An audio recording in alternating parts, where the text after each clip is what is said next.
La Guerra Fría fue un enfrentamiento mayormente indirecto.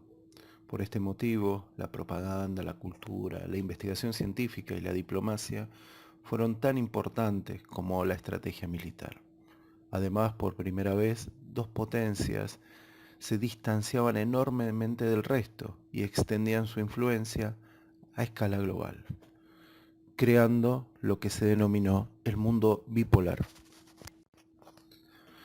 Una vez finalizada la Segunda Guerra Mundial, los aliados Gran Bretaña, Estados Unidos y la Unión Soviética realizaron una serie de conferencias en las que decidieron repartirse el dominio de Europa. En la conferencia de Teherán, celebrada por allá por el 1943, definieron que Europa Oriental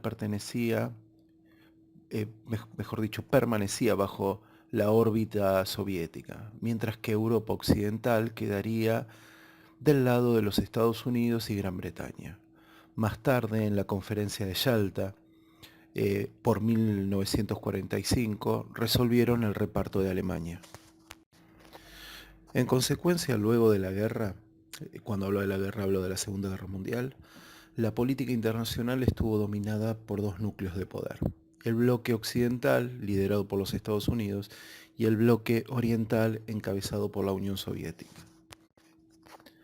Esta rivalidad tuvo una fuerte connotación ideológica. Los Estados Unidos defendían la economía de mercado, la propiedad privada y la democracia, por lo que impulsaron el establecimiento de economías de libre mercado, así como regímenes democráticos y amplias libertades individuales.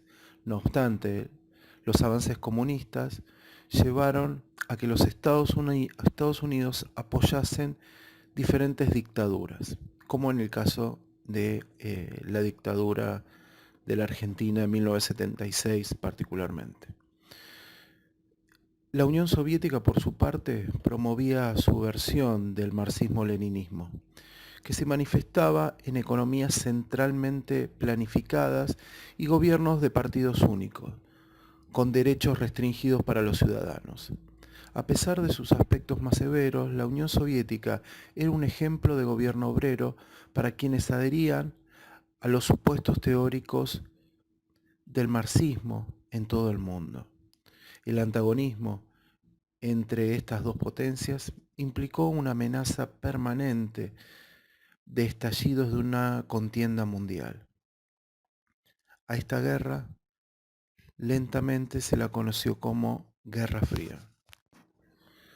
El término Guerra Fría es poco claro de dónde proviene, pero algunos indican que surge del escritor británico George Orwell, quien en 1946 dio un pronóstico sombrío sobre el panorama internacional. En cualquier caso, el término Guerra Fría designa un tipo novedoso de contienda. Por empezar, el campo internacional estuvo dominado por dos superpotencias, las cuales aventajaban considerablemente a las otras naciones en los planos económicos, tecnológicos y militar. En este sentido, el enfrentamiento estuvo marcado por el hecho de que cada superpotencia contaba con armas capaces de destruir a la otra, así como a buena parte de la vida del planeta. Este inmenso potencial destructivo disuadió a los Estados Unidos y a la Unión Soviética a chocar directamente. En su lugar buscaron dialogar para resolver diferencias, sin dejar de desarrollar armas cada vez más sofisticadas. Asimismo, cada potencia buscó cimentar y extender su influencia por el mundo. Esto hizo que intervinieran en Asia, África y América Latina.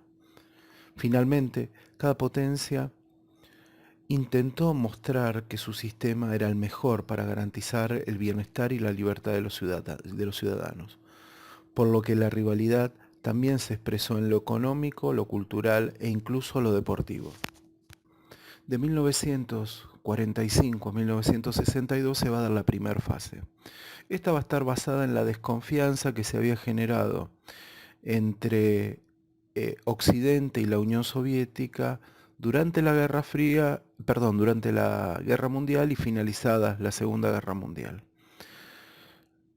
Los primeros años de esta etapa tuvieron el conflicto de la división de Alemania, Alemania del Este y Alemania del Oeste, como así también la guerra de Corea, en la que intervino China y los Estados Unidos, pero la mayoría de estos problemas pudieron solucionarse por el surgimiento de espacios e instituciones que permitieron negociaciones, que por ejemplo, la más importante de estas instituciones son las Naciones Unidas. En esta etapa va a haber un acontecimiento sumamente importante que es la crisis de los misiles. En 1959 se produjo la Revolución Cubana. Al comienzo Cuba tuvo buenas relaciones diplomáticas con los Estados Unidos. Sin embargo, cuando la revolución comenzó a nacionalizar empresas, Washington rompió relaciones con La Habana. Así, en 1961, apoyó la invasión de Bahía de Cochinos para derrocar al gobierno de Fidel Castro. A partir de ese momento, Cuba inició un acercamiento a la Unión Soviética. Nikita Khrushchev, que es el dirigente que va a continuar con el legado de Stalin como jefe de Estado en la Unión Soviética, aprovechó esta situación y en julio de 1962 instaló en Cuba misiles nucleares capaces de atacar el territorio estadounidense. Buscaba establecer un equilibrio estratégico, ya que la Unión Soviética vivía bajo la constante amenaza de las armas occidentales. Entonces ahí, en ese momento, estalló la crisis de los misiles. President Kennedy's urgency in launching his blockade underlined a determination to prevent at almost any cost Cuba's missile buildup. British experts now agree that these pictures show an extensive consolidation. The president is in no doubt of its purpose. The purpose of these bases can be none other than to provide a nuclear strike capability against the Western Hemisphere. The characteristic of these new missile sites indicate two distinct types of installations. Several of them include medium-range ballistic missiles capable of carrying a nuclear warhead for a distance of more than 1,000 nautical miles. It shall be the policy of this nation to regard any nuclear missile launched from Cuba against any nation in the Western Hemisphere as an attack by the Soviet Union on the United States, requiring a full retaliatory response upon the Soviet Union. Los Estados Unidos bloquearon Cuba en octubre de 1962 y anunciaron el hundimiento a toda nave soviética en el área. Al mismo tiempo se hicieron preparativos para un ataque aéreo y una invasión. Las negociaciones que se mantuvieron evitaron el enfrentamiento militar. Tras 3 días, Khrushchev aceptó dar marcha atrás, mientras que el presidente de los Estados Unidos, en aquel momento John Fitzgerald Kennedy, accedió a retirar sus misiles de Turquía.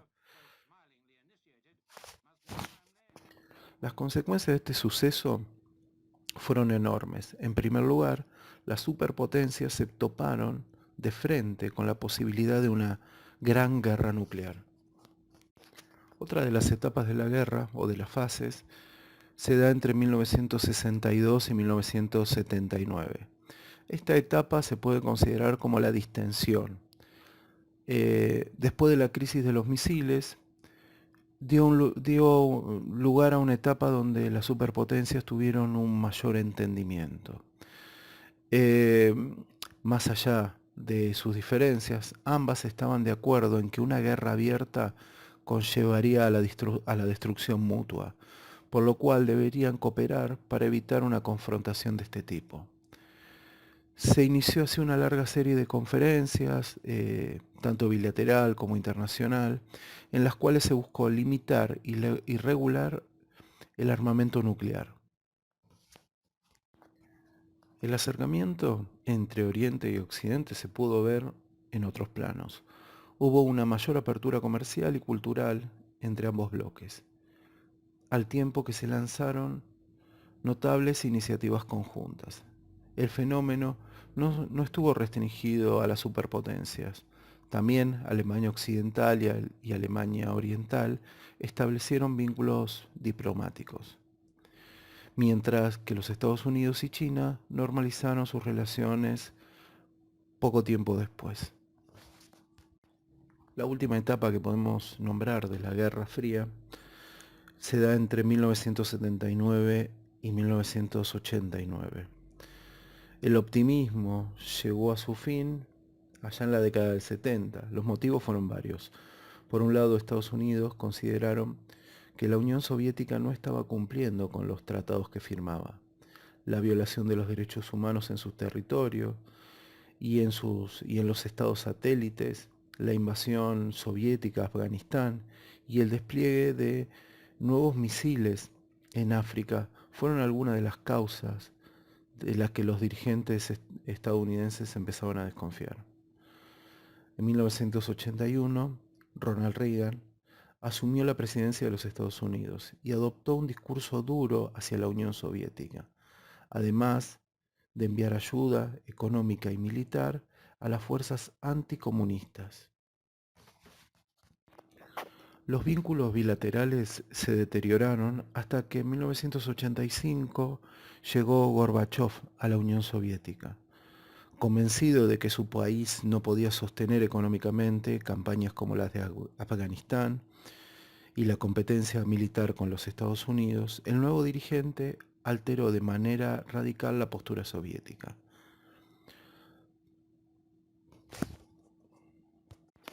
Esta nueva distensión a partir de la llegada de Gorbachov condujo al final de la Guerra Fría, con la caída del muro de Berlín en 1989 y finalmente la disolución del Estado soviético en 1991.